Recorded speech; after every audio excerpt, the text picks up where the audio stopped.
is the auditability. Moving on, so how do you combine a standard and a framework? Well, again, just keep in mind that if you decide to take a look at the ISO standards, you can do that without going through the process of being certified and being audited. And that's actually one of the tools that I've used when I go into a consulting situation, is I will pull out my spreadsheet, and it's got the 250 questions broken down by area.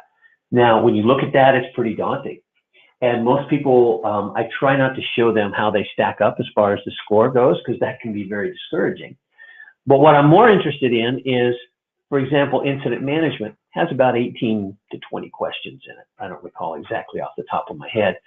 But if an organization only answers yes to 5 or 6 of those, then incident management is probably a pretty good area to put some focus on for improvement. Now, okay, so out of 20, you've only answered yes to 5. That means there's 15 questions that you can't prove that you're doing those steps. Okay, are you going to do all 15 of them? Probably not.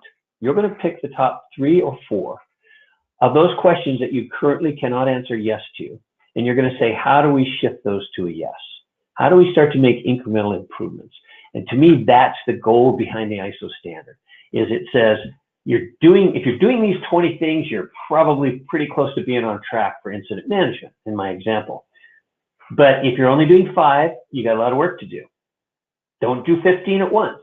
The 15 that you're in your target area, don't try to do them all at once.